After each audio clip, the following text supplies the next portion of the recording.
Oman share Oman resources ye. Obuni beka say Oman mismanage economy no. Ama say yakoto or how mu. Say a car ye dear no ye 200 money. It take about a maximum of 40 years. And then you have to deal with the situation. That 40-year period, no, Omo Mwabam says, a bedroom or not done and bow. And to Omo, your how pan about youth, no, so I am a buno. Because Omo never betia, Omo never betia, a cabina, they say, no, a diet for as a country. Nanka, as an oil producing country, there. Can you say, you could do baby as they say, you don't know. Bawumia, Wakata, or lose credibility, Casio. Among for Nanka, Jimmy Tumpasa, or your economist. Then you know, the man like in opposition or bank and never turn around positively. No more and never turn around negatively. No, on one case, no lose credibility. Yahuza or Kasama, no, I yet the opposite. And no more kind of brain now and to me achieve. If you go for the brain, lose confidence when you move. I'm an rating about Pompa. But and get back to me, I'm very honest. The year 2016 votes are about Winya, that is 2021. A so about 500,000 parliamentary seats, almost lose over 30. And what can be on there? And your man go. But would we be fair? Because now or you mate, it your assist will be. And they or see a man akwenya na onwa emedi animu. Adena wunyi say no as I see you consider. But it was a better to a woman. Then you will see excellent itself. No one can't Ghana for say about the mate. No more catcher says the community is that the economy is that. Obey women near master. Say no go problem Ghana ye festival and you need be your can manifesto to move. Yeah, your mama can in here, Bawumia can and not that that's our problem. There's a problem ye facing is you hear more dollars into the economy. Near the abandoned to me and say you bet me promote to export. Omen who was that then or manifesto move. You bet me promote to export, yet me any more dollars. You bet me as I BB, you bet me a promote to made in Ghana goods. Then you buy import, no better. Not dollars, you know, you bet me supply more. A bandit up, a bones exchange rate, you know, about 4 rubber from. I'm a young conquer Bobby Sabi, Cabanisa, you hear more dollars. Then you mean now, the basic or the fundamental solution to the problem that we are facing. Me will be almost manifesto to move. NDC, any NPP, I mean, they should come again. No more make their come by first war, or making us stabilize the economy from the external sector. Najaza manifesto no and same bad odie unyi ni se Ghana for ebefa manifesto no na omo atoaba ama ban retain power. Ghana about no maybe over 40% no my MPP any NDC name on there omo be pass also no 14 voters no anybody died. It's almost in your floating voters there. And yet, a bad department won't make me away. Or first round. No. I see. And yeah, I no pay you better dance it. MPP no any bad almost can could be about teacher for one say almost say teacher for a be import cars. A car no engine capacity MO 1.8 no. Yebema almost in free the aba and also moti enye wansem there. And we have the card to be paid for what time for that dynamic there was secondary school or chapa. And only a kai teachers now put it go crazy by a kaya. But you the economy is any as you know. Acquire so much dependent on import revenue. Buying car when you don't want free import tax. It is a combat. It was your buying your BB and importers one. They are very much reluctant to do that because only some years are me and sustain economy in terms of financing. If they are not acquire political rhetoric, they are not just win votes. But reality now you see differences on my excuses here and there and so on and so forth. If the minimum of one political talks, I see. And pay you better but the last one say ebre wo ho dia say ebre wo ho a nka mimisa we okay fast way okay SMEs no enkomo no the creation of a bank ebeboa the SME a bank for them that's right. That's what I'm saying. The facilities they could be brave. About me about we be. About we could is the by why be. And they boy you just get your mama put your mom some car. Oh my be brave. Now mean have political talk no. They say no be a idea or can. A better talk of what come as me to Obama no. Now woman we need for any we pay ba. It's a different ball game altogether. It's the idea be a kind of also there to who for you pa this around. Because you may be very critical. Anything that seems to be a promise here involving financial implications, they are very critical because you who are you sometimes will be into me my own for one not there and a cancer on family home and my main influencing the vote. The American says, so we share 2016 manifesto of NPP. Now have 2020 manifesto of NPP. Now the between the way Dr. Mahmoud Bawumia Edia Beya. Sabe koyo senye that entrenched supporters of the political party now. Who say the I can tell you that there's no too much of inspiration and the work message in him. I take it again. Senye that entrenched political element, whatever is good or bad or cabo funu do attempt krana, as I see a boy and some the manner. I can tell you that this manifesto is not so much inspiring because the things that the manifesto sought to do are a bit complicated. When I take you through the manifesto now, Dr. Mahmoud Bawumia spent a lot of hours, minutes talking about taxes, tax amnesty, flat rate, okay, the critical question I want to say, you are giving so much promise and so much hope. Where are you going to get the funding? When everything about you point towards a direction, say you are going to grant free taxes to the people. And I said to the businessmen about Wontumi. The reason why Ghana you call IMF and NSA, we are falling short of revenue generation. So what the revenue are or mine now the two expenditure one balance and imbalance is the reason why your debt to GDP ratio is 100%.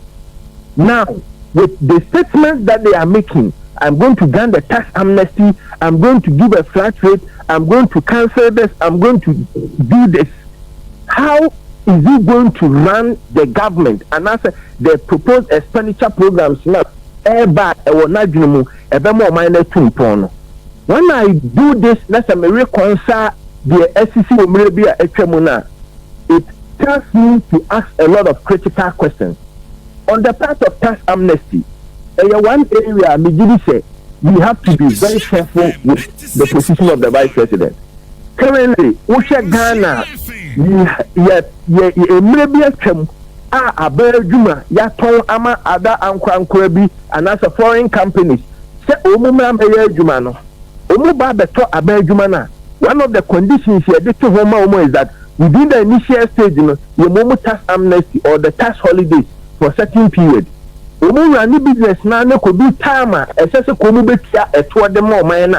also end up selling the business now could be new owners in them so that the new owners will also come for tax exemptions. Typical example, for Ghana,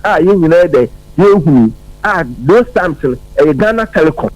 Where the same principles were Kadima Ghana for G2 and then a Jumano, how has it gone? And as I say, Nina Brennan and Pempens when I say, so all these issues about us, may you say, we do a chamu, we do a mamu free. Now, me shall promise our woman about a woman Umubayana. What the Tutua, a Nadia, a Babua.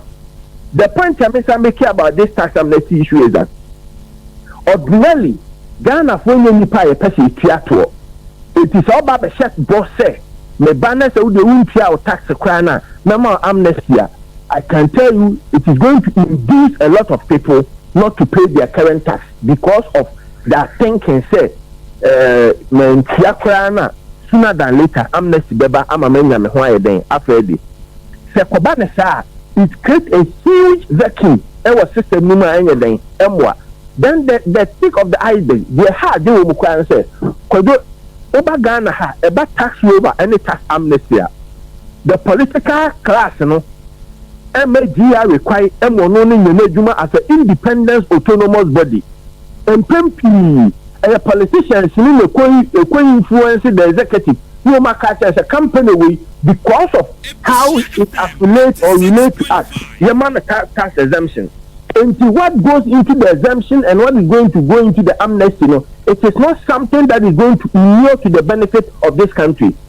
Just last month, Anna Parliament, you more about tax waivers. You know the questions here about my it decided say only obey supporter of this nation, but like obey speaking the truth to this country. Means some of the Bawumia is pointing towards that. Those companies now see more tax waiver and tax exemptions, they don't deserve it. So the fear is with this amnesty proposal or the economy, could do level politically exposed persons here, influence our bemuno, it will not inure to the benefit of this country. So that is my take about this tax issues. It is not something that we did say or my Ghana. Then me anzan e be connector o suggest say proposal if he flag bearer for the new patriotic party say the Togo won taxes system etie no say bi na obeye Ghana no enye bibia feasible as against your financial situation you. That's my point, and we have that discretion power yedema executive who decided the Yemen tax amnesty, national the tax waiver now. The end product is that it is not going to inure to the benefit of this country, but a political friends and the political gurus or those political exposed persons, and able benefit it will not end up benefiting the whole country. Per the statement in a former what presenting on the implementation in your basis and they are fine, but as it is now there, that's my humble view. Next issue, Pekina Yantwaso. Because the next issue, my kind of baby so say political class no know how or my you go to. In women and a man and no margin say maybe a GDC acquire Emma for a beboa. I heard the vice president telling sports, those in the sports arena, and they say Oba the Tobasis at the Amagana Premier League teams. But you took home hey. We are support to feeling crab in the Burma Tifa doing them the so-called sports stadium. Kotoko another for Katano. The challenges are facing women is not about basis. The point is, this political class thinks that the BBO they will feed it onto us and the news will buy into this. Ubisa has and Kotoko. Major challenge they face is how to improve officiating in Ghana football, how to get a good pitches, how to get sponsors, if this woman qualifiers will look Africa, how to get financial bailout. The Bemo very sustainable. Until there were 18 Premier Leagues. Near quarter basis 8 at the Amawu. Or China, near Sabaco relegation. Near Sana Urban is the vice president going to buy a new basis for them once again, or the promise is making reference to Omomo Premier League in the league. I don't think this is something that we must waste the nation's resources on. So, Konfanochia, just this week, Anna Richard and Hiagba, NPP Communication Director, Rebecca said, Okoda Konfanochi will be the state of Ghana's hospitals here than ACTA. If they say, Abayani will see the national resources, they should focus on the money, man. For me, the whole manifesto is something young can't be consistently. And anything that they say relate to digitization, I challenge the system that even in advanced where the AI are taking the center stage, they are still cautious with its implementation, saying that so artificial intelligence it takes over BBBR, it is going to create problems for the human being. Until Usha Ghana there, BBBR we refer to digitization, BBBR we refer to it is very, very, very, very good. But we should be very careful with the pace, and like I said, I am not so much inspired with the policies now, out, especially when Usha or my Ghana, the air cover high level of inflation that they are my Ghana, because the people be real. A decision that was made by the government set the benchmark price now near general port, then Dr. Bawumia government economic management team and another took a decision that the benchmarking it is as a result of withdrawal of that benchmarking pricing and the my import duties then across the so where from this flat rate means and some the problem was not like that. On a creative problem, no. But this is the benchmarking issue. That's right. Yes. And when the coffee near my body inflation inflation cost because when the government was making the decision to take off the benchmarking pricing, Ghana Importers Association about Bontebe advice about the Bibri say only Nebema Nema Boakoso were into our creative problem no at the I'm a nepot charges akwaso. You turn back and tell us that adia chamede flat rate ebeba am na near about from where I sit, I am not convinced. They should go back into the benchmarking pricing. Import duty na work from no so that we can synchronize it with the current situation and to. Other than that, I think that a mere political comment just to influence voters. Wow. International say Kasa Yabema actually for a at 1.8 engine capacity. The fact that Yabema businesses so by tax reliefs, by amnesty from baby I wanted the Enyema Ebe Boyen. Could the memo and any mathematics be? Diploma holder, Wako Training College. Say, I buy a fan of floor, now you need to pay rules. The Nakatia say, no, 2,500 Ghana cedis. But you baby, I'm free, you some bank, Juma, and me, Ghana, a Juma for a meeting the average rate of most of Abedjuma for Akatia. And to be a Wako Training College area who could diploma. I did not bab until I posting. So on could loan be free baby a free source. Nakatia by the man and cross 2,600. If you the young for 2,600, not the whole year and a times 12. The whole year, Nakatia 31,200 Ghana cedis. That's 2,600 of them are and more increasing. The average rate is 2,400 and something, around 2,500. Could you, how many years would it take for a teacher with that salary to bet my at that kind of 1.8 engine capacity? You should not forget that. And that Toyota Corolla and those cars with that margin, each of them, a BR price cost more than 100,000.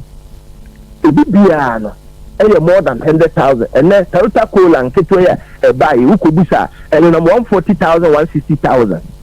So, if you pan a crack of at the buy, how long would it take the person to repay for this loan facility? Again, is car the ultimate aim, objective of a teacher? Teacher near what there. Car and then a dagger. You will say, car be necessity, especially a teacher who won't crack his him. But if we say we be a who offer teacher for the donor be some scale of preference, I am sure the donor will tell you about almost retirement here. They do gym that is putting up their own buildings. What did the government say?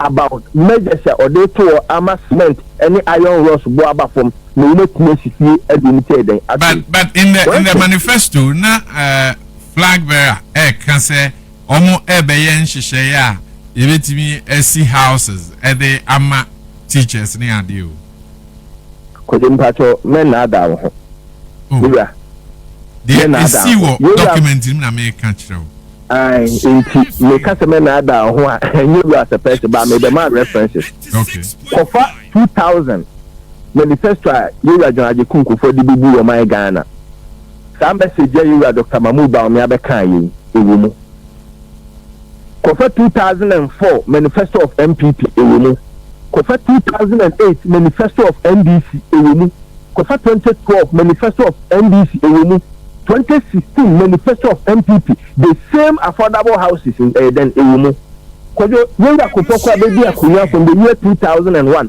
ebesimi 2024 more than 23 years ni let's go around and we hear be phone to maybe say teacher for say no go saying and actually benefited from the third policy now successive government in Eden aka ho asem politicians mean say oba be kanas wan ka bibia ebi wa be kaso yi obi Eden afiri mu enti ohwe situation ni na no a crafty message ya ebe ye waso de I am sorry to say sansem no nya de a situation bia I'm very very very sorry enya dia omu betumi aye nyina ate ha na ba ko hye da ahye mpuno si osimesi wansi anwia de obeba no onkonkoto aso.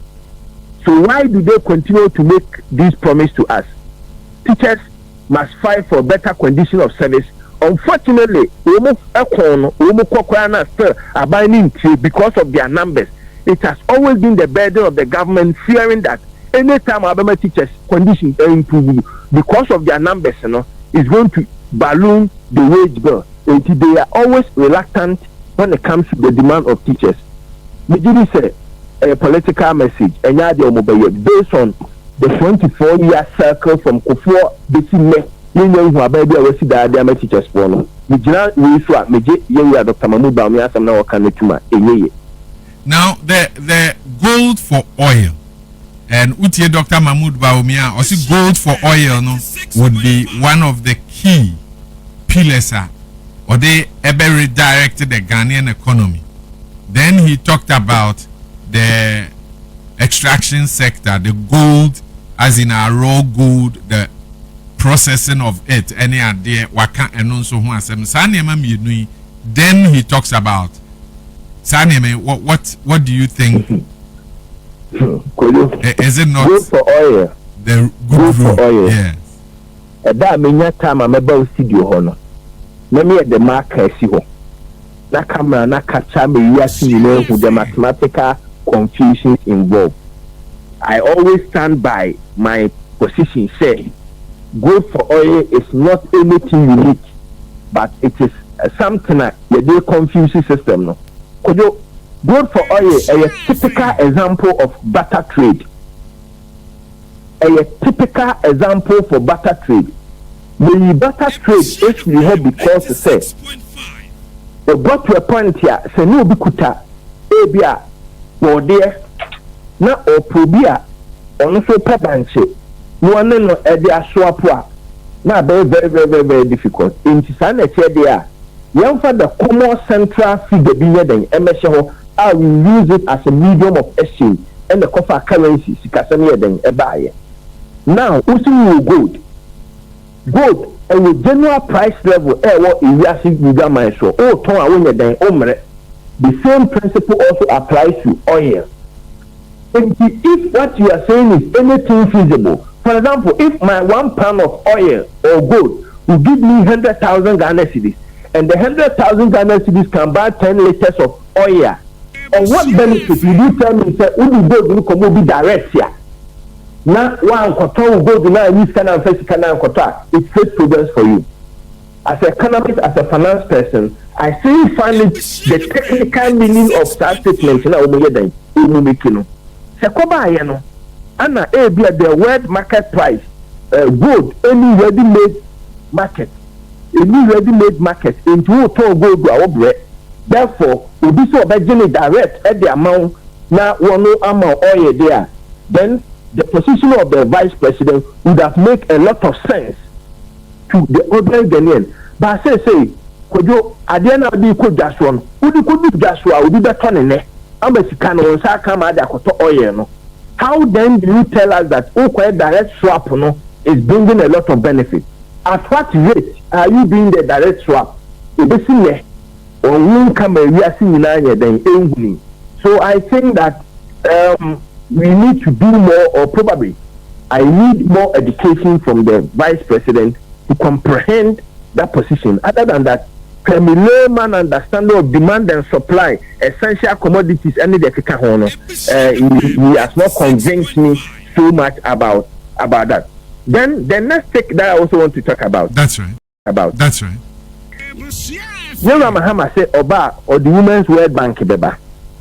Yura Mamu Bawumia ban and also saw the SME Bank beba. Kodo the Biameka. Sanko they always try to confuse us. You know what my Ghana and I what banks be do as the vice president and the head of economic management team who has worked with Bank of Ghana before, and the numerous time to about them and say I've worked with Bank of Ghana and I know the major decision about we taking a power and say close some banks down, and these were the banks here now almost supported the SMEs. The GM Bank at the end the kind of support now you can't SMEs and for the avoidance you can't SME a small and medium scale enterprise. That's and right. want some then yeah can now we share GM Bank Juma dia oh dear oh boy Juma kitten ama womu tum power economic management headed by Dr. Mahmoud Bawumia.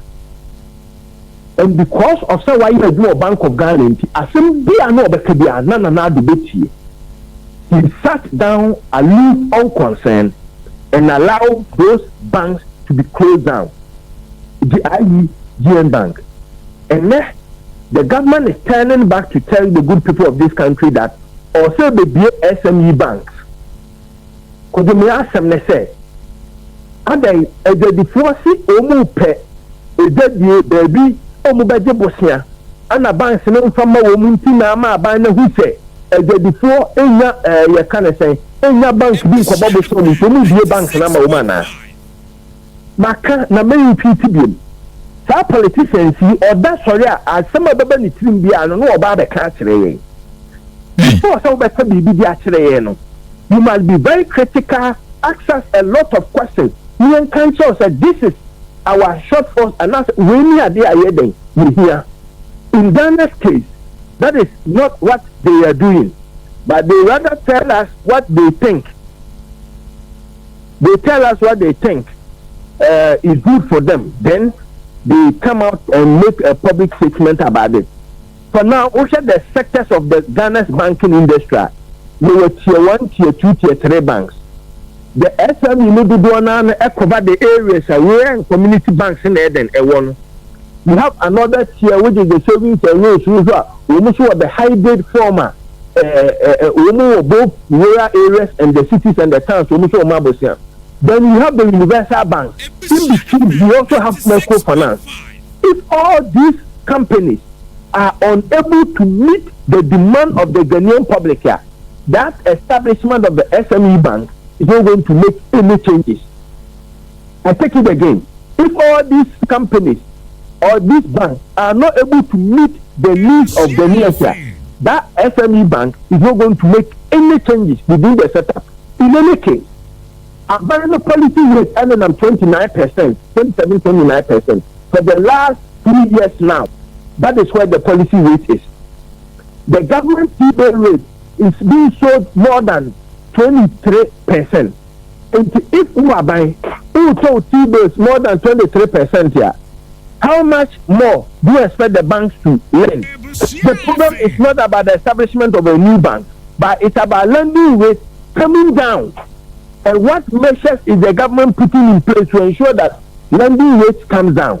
Unfortunately, Obasba the cash and fofo now you're gonna for you now soon there. We do not necessarily need a new bank, but rather we need policies, good policies to be implemented. Ebema lending rate, Ebema lending rate. Dog. Ebema lending rate. Back with you. Not as a manifesto area, MY crowd. But I would have a scenario, no, that SME bank, no, with the scenarios, no, Uba Ghana had, you are more than 750 branches of the world in the community bank.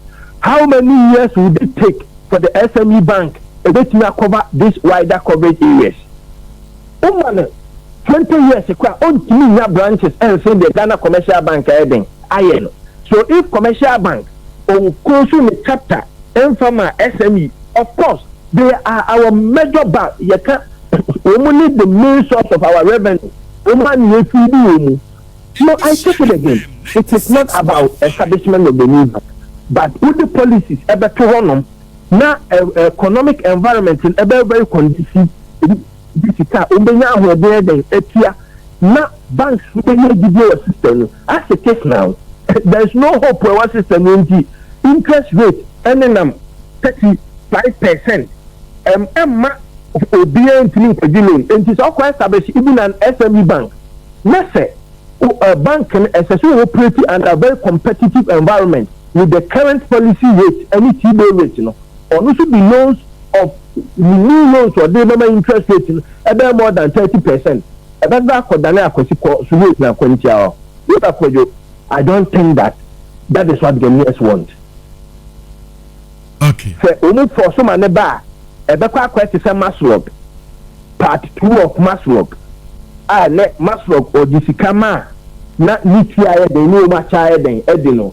Because no person who is a Maslow, same way, it would be not no account. Because that's what the Ezem Bank did. Yes. Ezem Bank Ghana. Yeah. So finance most of the one they so one factory, no. Ezem Bank. Yes. Oh dear. And then me be a key now, no communicate. So no correlate we don't want to say of such situation with you. For security reasons, no comment more and far will be but Ezem Bank, young Kohonko had it. Dog, I don't pay Yenyan. Let us see.